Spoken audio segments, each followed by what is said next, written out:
नीलकंठ ने बताया कि मनुष्य का सबसे उत्तम और श्रेष्ठ दान क्या है, जिसका फल उसे अवश्य ही मिलता है। कहानी बहुत ही ज्ञानवर्धक और जीवन का मार्गदर्शन करने वाली है, इसलिए कहानी को पूरा अंत तक जरूर सुने। प्राचीन समय की बात है। धर्मपुर नामक एक सुंदर नगर था, जो एक नदी के किनारे बसा हुआ था। उसी नदी के पास एक वटवृक्ष पर एक नीलकंठ अपनी पत्नी के साथ रहता था। एक दिन की बात है, नीलकंठ और उसकी पत्नी भोजन कर रहे थे। तभी नीलकंठ की पत्नी की नजर एक बुजुर्ग किसान पर पड़ती है, जो एक पेड़ के नीचे बैठकर भोजन करने जा रहा था। तभी वहां एक भूखा भिखारी आता है और उस बूढ़े किसान से भीख मांगने लगता है। उस बुजुर्ग किसान ने खुद भोजन न करके अपना खाना उस भूखे भिखारी को दे दिया। यह देखकर नीलकंठ की पत्नी नीलकंठ से कहती है, हे प्रियवर, उस बुजुर्ग किसान ने खुद भोजन न करके अपना भोजन उस भिखारी को क्यों दे दिया? तब नीलकंठ कहता है, प्रिय, प्रत्येक मनुष्य अपने जीवन में कुछ न कुछ दान करता है। कोई भोजन, कोई वस्त्र, तो कोई धन दान करता है। लेकिन प्रिय, क्या तुम्हें पता है कि सबसे अच्छा और उत्तम दान कौन सा है? कौन सा दान करने से हमें सबसे बड़ा पुण्य मिल सकता है? इस पर नीलकंठ की पत्नी कहती है, नहीं प्रियवर, ऐसा कौन सा दान है?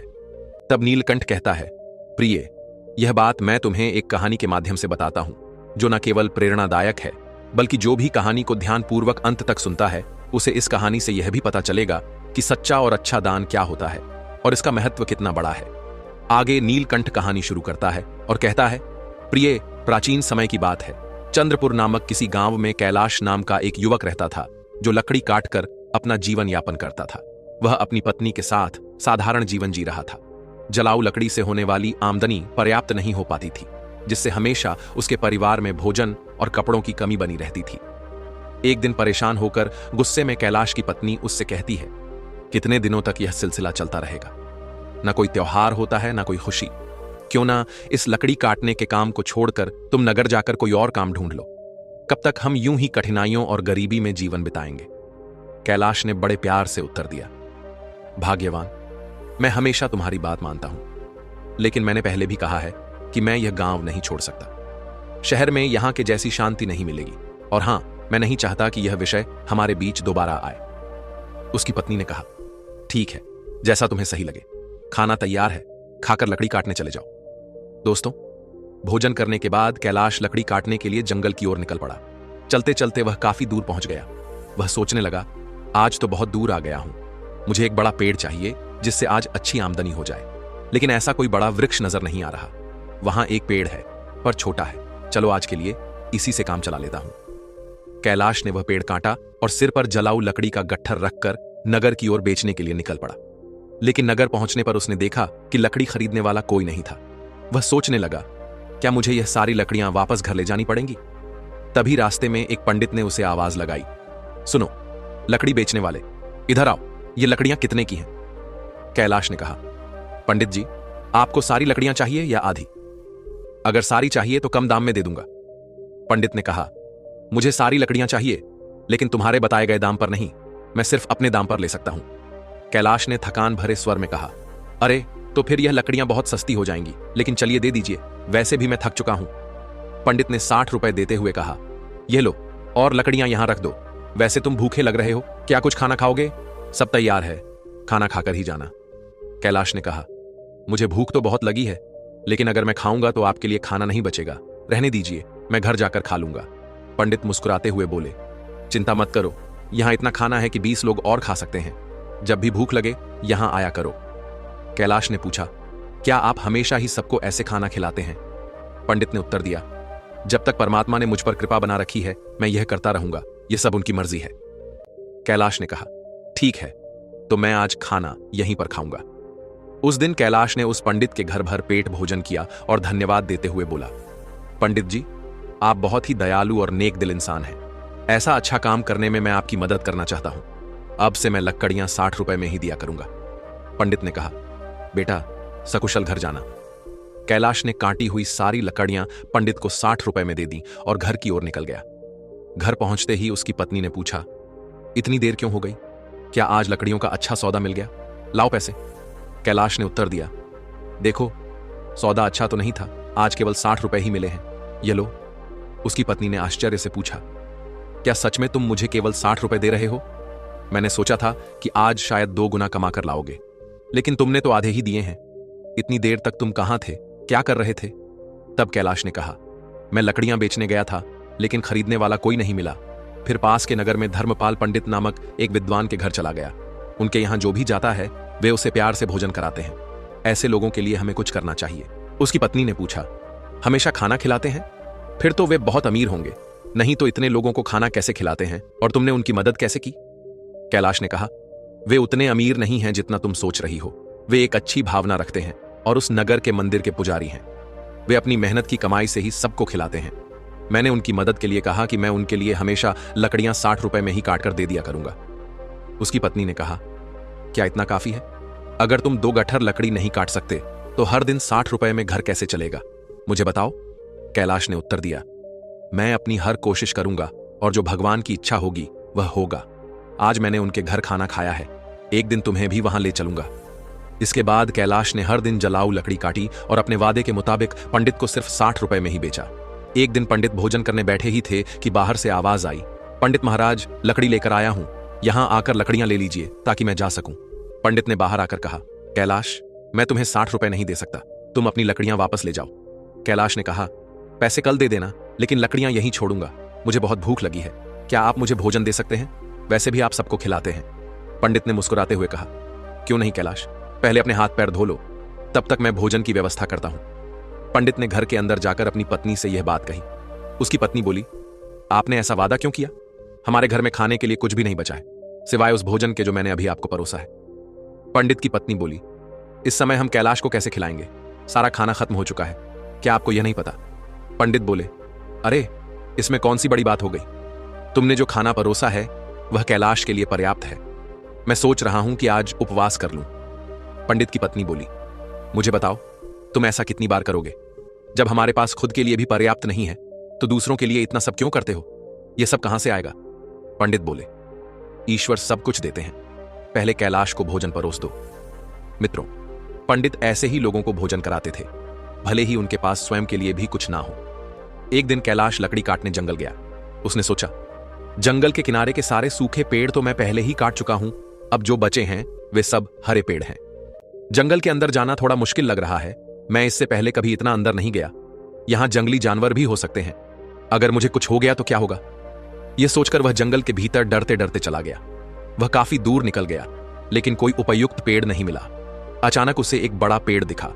उसने सोचा, यह शाखा तो काफी मजबूत है, इसे काटूं तो 3 गट्ठर लकड़ी बन जाएंगे। पहले ही बहुत देर हो चुकी है। यह सोचकर कैलाश उस पेड़ पर चढ़ गया। वह उसी शाखा पर बैठ गया और उसी को काटने लगा। शाखा बहुत बड़ी थी, इसलिए कटने के बाद वह बगल के पेड़ और एक छोटे टीले के पास गिर गई। तभी अचानक वहां एक साधु प्रकट हुए और बोले, मेरी तपस्या किसने भंग की? लगता है यह तुम ही थे। साधु क्रोध से भर गए और बोले, मैं तुम्हें श्राप देता हूं कि तुम कुत्ते बन जाओगे। कैलाश घबरा गया और बोला, महाराज, मुझे माफ कर दीजिए, मुझे नहीं पता था कि आप यहां तपस्या कर रहे हैं। साधु बोले, मैं यहां वर्षों से तपस्या कर रहा हूं, तुमने मेरी तपस्या तोड़ी है, इसलिए तुम इस पाप के भागीदार हो। कैलाश ने विनती की, महाराज, मैं रोज लकड़ियां काटने आता हूं और उन्हें बेचकर अपनी आजीविका चलाता हूं। मैंने जानबूझकर ऐसा नहीं किया, कृपया इस श्राप को वापस ले लीजिए। यह सुनकर साधु का गुस्सा थोड़ा शांत हुआ। तब वे कैलाश से बोले, मैंने जो श्राप तुम्हें दिया है इसे वापस लेना संभव नहीं है, लेकिन एक उपाय है जिससे तुम इस श्राप से मुक्त हो सकते हो। कैलाश ने पूछा, कृपया मुझे उपाय बताइए महाराज, मैं इस श्राप से कैसे मुक्त हो सकता हूं? साधु बोले, तुम ऐसे 2 लोगों को ढूंढो जो सबसे अच्छा दान करते हो। उनके भोजन के बाद बचा हुआ एक भी दाना खा लेने से तुम्हारे श्राप का असर धीरे धीरे समाप्त होने लगेगा। जब तुम पूरी तरह सफेद हो जाओगे तब इस श्राप से मुक्त हो जाओगे। कैलाश ने रोते हुए कहा, महाराज, मैं अपनी पत्नी का सहारा हूं, लकड़ियां बेचकर जो पैसे लाता हूं उससे हमारा गुजारा होता है। अब मैं कुत्ता बन गया हूं तो मेरा अब क्या होगा? साधु बोले, चिंता मत करो, ईश्वर मदद करेंगे। जब तुम्हारा श्राप टूटेगा तब तुम्हारा जीवन सुखी हो जाएगा, धन धान्य से भरा होगा और तुम्हें हर कष्ट से मुक्ति मिलेगी। यह कहते हुए साधु वहां से चले गए। कैलाश साधु के श्राप के कारण कुत्ते में बदल जाता है। इसके बाद कैलाश श्राप से छुटकारा पाने के लिए यात्रा पर निकल पड़ता है। वह सोचने लगता है, जैसा साधु ने कहा, मुझे सबसे अच्छा दान देने वाले कहां मिलेंगे? मेरी समझ में कुछ नहीं आ रहा। हां, पंडित जी, वह बड़े ही उदार और नेक दिल व्यक्ति हैं। अब मैं सबसे पहले उन्हीं के पास जाता हूं। कैलाश कुत्ते के रूप में पंडित के घर पहुंचता है। पंडित अपनी पत्नी से कहते हैं, चलो, अच्छा हुआ, आज मैं बिना किसी बाधा के सभी मेहमानों को भोजन खिला पाया। सच में भगवान की कृपा है। पंडित के भोजन कर लेने के बाद उनकी पत्नी ने बचे हुए भोजन को बाहर फेंक दिया। कैलाश कुत्ते के रूप में वहां पहुंचा और पंडित के बचे हुए भोजन को खा लिया। खाना खाते ही उसका आधा शरीर सफेद हो गया। कैलाश खुशी से कहता है, मुझे पता था कि पंडित जी बहुत ही दयालु व्यक्ति हैं। मुझे आधे श्राप से मुक्ति मिल गई, लेकिन पूरी तरह मुक्त होने के लिए मुझे किसी और को ढूंढना होगा। यह सोचते हुए कैलाश आगे बढ़ता है। वह कहता है, अगर मैं इस श्राप से मुक्त हो गया तो मैं सुख, समृद्धि और शांति के साथ जीवन जीऊंगा। इतना कहकर कैलाश दूसरे व्यक्ति की तलाश में निकल पड़ता है। एक दिन वह मोहन नाम के एक युवक को हल जोतते हुए देखता है। कैलाश कुत्ते के रूप में उसके घर के सामने बैठ जाता है। तभी रामू नाम का एक व्यक्ति वहां से गाय लेकर जाता है। वह कहता है, मोहन बहुत ही नेक इंसान है। वह सिर्फ मुझे ही नहीं, कई और लोगों को भी गाय दान कर रहा है। ऐसे व्यक्ति को आशीर्वाद मिलना चाहिए। कैलाश यह सुनकर सोचता है, वाह, आज मुझे श्राप से मुक्ति मिल जाएगी। मोहन भी पंडित जी के जैसे ही दयालु होंगे। अब देखता हूं वह कब भोजन करते हैं। कैलाश वहां बहुत देर तक इंतजार करता है। मोहन ने जब भोजन किया और पत्तल को बाहर फेंक दिया तो कैलाश तुरंत उस पत्तल पर बचा हुआ खाना खा लेता है। लेकिन यह देखकर वह हैरान रह जाता है। वह कहता है, अरे, मेरे शरीर का रंग नहीं बदला। मोहन ने तो गाय का दान भी किया था, फिर भी यह क्यों नहीं हुआ? मुझे कुछ समझ नहीं आ रहा। थोड़ी देर बाद कैलाश वापस पंडित जी के घर के बाहर आकर बैठ गया। वहां उसने दो युवकों को बातचीत करते हुए सुना। पहला युवक बोला, अरे भाई, आज मोहन ने फिर गाय का दान दिया। दूसरा युवक बोला, हां, वह चाहे कितना भी बड़ा दानी दिखे, लेकिन हमेशा नगर के बाहर वालों को ही बुलाकर दान करता है। सच जानोगे तो हैरान रह जाओगे। उसकी सारी गाय 2 महीने से ज्यादा दूध नहीं देती। पहला युवक चौंक कर बोला, क्या?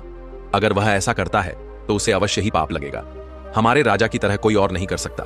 वह एक महान दानी है। 1 हफ्ते से खाना बांट रहे हैं और कल आखिरी दिन अन्य दान के साथ वस्त्र दान भी करेंगे। राजा खुद वहां सबके साथ 1 हफ्ते से खाना खा रहे हैं। कभी उनके जैसा परोपकारी देखा है कहीं? अरे, यह तो कुछ भी नहीं। उन्होंने हमारे नगर में अच्छी सड़कें बनवाई हैं, हर जगह कुएं और तालाब खुदवा दिए हैं। सच में उन्होंने हमारे लिए बहुत कुछ किया है। ऐसा धर्मात्मा मैंने कभी नहीं देखा। यह बातें सुनकर कैलाश बहुत खुश हुआ।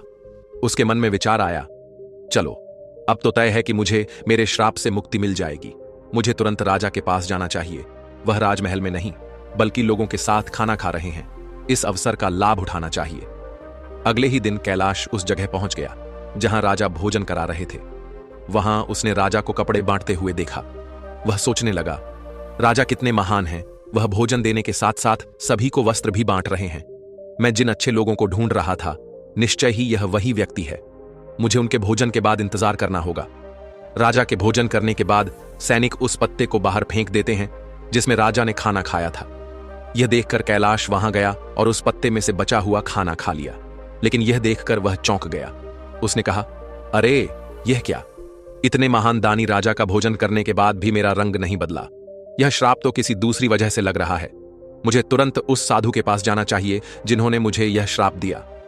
कैलाश उस स्थान पर पहुंचता है जहां साधु मौजूद थे। वह साधु को प्रणाम करता है। साधु उसे निराश देखकर पूछते हैं, क्या हुआ कैलाश? ऐसा लगता है कि तुम्हें अभी तक केवल एक ही सही व्यक्ति मिला है। तुम्हारा केवल आधा रंग ही बदला है। क्या तुम्हें और कोई नहीं मिला? श्राप मिले हुए भी काफी समय हो गया। कैलाश कहता है, महाराज, पंडित जी का खाना खाकर मैं आधा ठीक हो गया। इसके बाद मैंने उनसे भी बड़े दानी लोगों को देखा, लेकिन उनके खाने का कोई असर नहीं हुआ। साधु थोड़ी देर रुककर बोलते हैं, इसमें आश्चर्य की बात नहीं है। उनके कर्मों का वास्तविक स्वरूप जानना जरूरी है। आगे कैलाश कहता है, इसके अलावा हमारे नगर के राजा बहुत धर्मी हैं। 1 हफ्ते तक राजा ने सभी को भोजन कराया और वस्त्र भी बांटे। इतने धर्मप्राय व्यक्ति द्वारा खाया हुआ भोजन खाने के बाद भी मैं श्राप से मुक्त नहीं हो पाया। इसमें कुछ रहस्य जरूर है। मुझे कुछ समझ नहीं आ रहा है महाराज, कृपया आप ही बताइए। साधु ने कहा, कैलाश, जिन जिन लोगों को तुमने देखा उनमें से किसी का दान सच्चा दान नहीं था। मोहन ऐसी चीजें दान कर रहा था जिनकी उसे कोई जरूरत नहीं थी। अगर उसे उनकी जरूरत होती तो वह उन्हें कभी दान नहीं करता। और राजा जो कुछ भी देता है उसे दान नहीं माना जा सकता, क्योंकि वह खुद नहीं कमाता। वह तुम्हारे जैसे लोगों द्वारा दिए गए राजस्व का उपयोग राज्य के लोगों पर करता है। साधु ने आगे कहा, कल के दान में जो भोजन और वस्त्र बांटे गए वे भी राजस्व से ही आए थे। इसीलिए राजा द्वारा किया गया दान दान नहीं माना जाएगा। वह सिर्फ लोगों का पैसा लोगों पर खर्च कर रहा है। ऐसे में राजा के भोजन का तुम्हारे श्राप पर कोई असर नहीं हो सकता। समझ लो, सही दान वही था जो पंडित ने भूखे को भोजन देकर किया। भले ही उन्होंने खुद नहीं खाया, लेकिन उनका दान सबसे श्रेष्ठ था। इसीलिए तुम्हें और प्रयास करना होगा। तुम श्राप से मुक्ति के करीब हो। कैलाश ने कहा। समझ गया महाराज, धन्यवाद। उदास मन से कैलाश वहां से चल पड़ा। उसने सोचा, बाप रे, कितनी दूर आ गया हूं, बहुत भूख लगी है। अच्छा होगा कि पास में कुछ खाने को मिल जाए। तभी उसने देखा एक किसान घड़े में पानी लेकर जा रहा था। पास में खड़े दो युवक आपस में बातें कर रहे थे। उस किसान को देख रहे हो, वह रोज इस धूप में इस पानी से भरे मटके से यहां से गुजरने वालों को पानी पिलाता है। वह बूढ़ा आदमी 80 साल से अधिक का लगता है, पर फिर भी उसका काम काबिले तारीफ है। थोड़ी देर में किसान ने खाना निकाला और खाने लगा। कुत्ते के रूप में भूखे कैलाश को देखकर किसान ने अपने भोजन में से कुछ लिया और उसे दे दिया। जैसे ही कैलाश ने वह भोजन खाया, उसका श्राप समाप्त हो गया और वह वापस इंसान बन गया। उसने किसान को धन्यवाद दिया और खुशी खुशी वापस लौट आया। उसने सोचा, सचमुच दान कभी छोटा या बड़ा नहीं होता। भूख मिटाने वाले पंडित और प्यास बुझाने वाले इस किसान जैसा होना ही सच्चा दान है।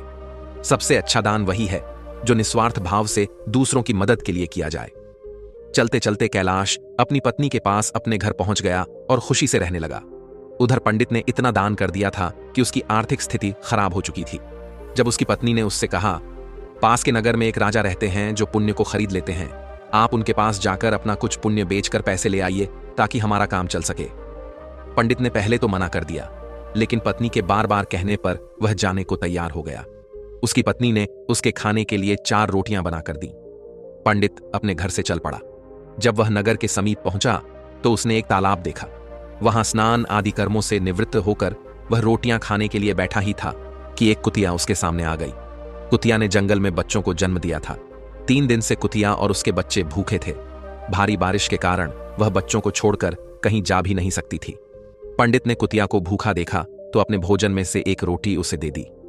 कुतिया ने रोटी खा ली, फिर उसने दूसरी रोटी दी, जिसे कुतिया ने खा लिया। इस तरह पंडित ने एक एक करके अपनी 4 रोटियां कुतिया को खिला दी। कुतिया तृप्त हो गई, लेकिन पंडित खुद भूखा रह गया और वहां से राजा के महल को चल पड़ा। पंडित राजा के पास पहुंचा और कहा, मैं अपना पुण्य बेचना चाहता हूं। राजा ने कहा, आप दोपहर के बाद आइए। राजा ने अपनी पत्नी से पूछा, एक पंडित विद्वान यहां आया है जो अपना पुण्य बेचना चाहता है। तुम्हारे अनुसार उसके पुण्य में से कौन सा पुण्य सबसे बड़ा है जिसे मैं खरीदूं? पत्नी ने कहा, जो आज उसने जंगल में 3 बच्चों वाली कुतिया को रोटी खिलाकर कमाया है, वही पुण्य अच्छा है। पत्नी की यह बात सुनकर राजा पंडित के पास गया और बोला, आप कौन सा पुण्य मुझे देंगे? पंडित बोला, आप कौन सा पुण्य लेना चाहते हैं? राजा ने कहा, आज आपने जो यज्ञ किया है, हम उसी का पुण्य लेना चाहेंगे। पंडित ने कहा, मैंने आज कोई यज्ञ नहीं किया, मेरे पास इतना धन ही नहीं है कि यज्ञ कर सकूं। राजा ने उत्तर दिया, आपने आज तालाब किनारे एक भूखी कुतिया को 4 रोटियां खिलाई हैं, हम वही पुण्य खरीदना चाहते हैं। पंडित ने पूछा, उस समय तो वहां कोई नहीं था, आपको कैसे पता चला? राजा ने कहा, मेरी पत्नी पतिव्रता है, उसी ने मुझे यह सब बातें बताई हैं। पंडित ने कहा, बहुत अच्छा, ले लीजिए, लेकिन इसका मूल्य क्या देंगे? राजा ने कहा, आपकी रोटियों जितने वजन की थीं, मैं उतने ही वजन के हीरे मोती तौल कर दूंगा। पंडित ने सहमति दे दी। राजा ने अंदाज से उतने ही वजन की 4 रोटियां बनवाई। राजा ने रोटियों के वजन की बराबरी के लिए तराजू में हीरे और मोती रखवा दिए, लेकिन जितने भी रत्न रखे गए, रोटी वाला पलड़ा ऊपर नहीं उठा। राजा ने कहा, और रत्न लेकर आओ। जब पंडित ने अपने पुण्य का ऐसा प्रभाव देखा तो उसकी आंखें खुल गईं। उसने कहा, राजा जी, मैं अभी यह पुण्य नहीं बेचूंगा। राजा बोला, जैसी आपकी इच्छा। पंडित वहां से चला गया और अपने घर की ओर लौटने लगा। लौटते समय वह उसी तालाब के पास पहुंचा जहां उसने कुतिया को रोटियां खिलाई थी। वहां पहुंचकर वह एक पेड़ के नीचे बैठ गया और कुछ सोचने लगा। तभी वहां एक संत आए। जब उन्होंने पंडित को चिंतित देखा तो कहने लगे, क्या बात है पुत्र, बहुत चिंतित लग रहे हो। पंडित ने महात्मा को प्रणाम किया और सारी बात बताई। इस पर महात्मा बोले, पुत्र, तुमने उचित किया। पुण्य का सौदा नहीं किया जाता, वह तो स्वयं फलदायी होता है। जो मनुष्य जैसा कर्म करेगा, समय आने पर उसका वैसा ही फल उसे मिलेगा। महात्मा की बात सुनकर पंडित को शांति मिली और वह महात्मा से विदा लेकर अपने घर को जाने लगा। तब महात्मा ने पंडित को एक पोटली देते हुए कहा, पुत्र, इसे लेते जाओ, इसमें कुछ मेवे हैं। रात्रि के भोजन उपरांत इनका सेवन करना, तुम्हारा कल्याण होगा। पंडित ने पोटली ली और महात्मा को धन्यवाद देकर अपने घर लौट आया। घर पहुंचकर पंडित ने भोजन किया और टहलने के लिए घर के बाहर चला गया। जब पंडित की पत्नी की नजर मेज पर रखी पोटली पर पड़ी तो उसके मन में पोटली खोलने की उत्सुकता होने लगी। उसने मेज से पोटली उठाई और उसे खोलकर देखने लगी। जब उसने पोटली खोली तो उसके आश्चर्य का ठिकाना नहीं था। पोटली में हीरे पन्ने और माणिक चमक रहे थे। वह बेहद प्रसन्न हुई। थोड़ी देर बाद जब पंडित वापस आया तो उसकी पत्नी ने पूछा, इतने सारे हीरे पन्ने कहां से ले आए? पंडित ने कहा, क्यों मजाक कर रही हो? सूखे मेवे तुम्हें हीरे मोती लग रहे हैं। पत्नी बोली, मजाक नहीं कर रही, मैंने खुद पोटली खोलकर देखी है, उसमें तो ढेर के ढेर बेशकीमती हीरे पन्ने भरे पड़े हैं। पंडित बोला, मुझे लाकर दिखाओ। पत्नी ने पोटली को उसके सामने रख दिया। पंडित उन्हें देखकर चकित रह गया। वह समझ गया कि यह सब उसी पुण्य का प्रभाव है जो उसने कुतिया को रोटियां खिलाने से प्राप्त किया था, और वह महात्मा कोई और नहीं, साक्षात परमात्मा थे। फिर उसने अपनी यात्रा का सारा वृतांत अपनी पत्नी को सुनाया। उसने बताया कि किस प्रकार राजसी और तामसी दान का फल सीमित होता है। एक भूखी कुतिया और उसके बच्चों को रोटियां देने के कारण यह चमत्कार हुआ। यह सब भगवान की कृपा और दया का ही परिणाम है। आगे पंडित ने अपनी पत्नी से कहा, यह भगवान का संदेश है कि जरूरतमंद की मदद करना सबसे बड़ा पुण्य है। जो व्यक्ति दुखियों और अभावग्रस्त लोगों की सहायता करता है उसे ईश्वर अनंत गुणा फल प्रदान करते हैं। दोस्तों, आज के समय समाज में कई लोग दान सिर्फ अपने मान सम्मान और प्रतिष्ठा के लिए करते हैं। दिखावे के दान से ना तो सच्चा पुण्य मिलता है और ना ही इसका कोई दीर्घकालिक प्रभाव होता है। दिखावे का दान कभी कभी व्यक्ति को अहंकार की ओर ले जाता है। दान हमेशा निस्वार्थ भाव से होना चाहिए। जैसे इस कहानी में पंडित ने अपनी भूख की परवाह किए बिना कुतिया और उसके बच्चों को 4 रोटियां दी। उसने सोचा भी नहीं था कि उसका यह छोटा सा त्याग इतना बड़ा फल देगा। मित्रों, इसी तरह यह कथा हमें यह भी बताती है कि जरूरतमंद की सहायता करने का असली अवसर वही होता है जब वह वास्तव में संकट में हो। आपदा के समय दिया गया थोड़ा सा सहयोग भी अनमोल हो सकता है। यह न केवल जरूरतमंद व्यक्ति के जीवन को बदलता है, बल्कि देने वाले के जीवन में भी सकारात्मक परिवर्तन लाता है। जब कोई व्यक्ति त्याग की भावना से प्रेरित होकर दान करता है तो उसके अंदर से माया के मोह का अंत हो जाता है। यह त्याग मनुष्य को अहंकार से मुक्त करता है और उसे ईश्वर के समीप ले जाता है। साथियों, इस कहानी का यही संदेश है कि सच्चा पुण्य त्याग और निस्वार्थ सेवा में है। निस्वार्थ भाव से किया गया दान ही सच्चा और उत्तम दान है। हर मनुष्य को यह प्रयास करना चाहिए कि वह अपनी क्षमता के अनुसार दान पुण्य और जरूरतमंदों की मदद करे। जरूरतमंद की सेवा करना ही सच्चा धर्म है। जैसे पंछी के पानी पीने से नदी का पानी कम नहीं होता, ठीक उसी प्रकार सामर्थ्य अनुसार दान करने से धन खत्म नहीं होता। दोस्तों, कहानी अच्छी लगी हो तो वीडियो को लाइक और साथ में बेल आइकन भी दबा देना। मिलता हूं आपको एक और नई वीडियो के साथ। धन्यवाद। नमो बुद्धाय।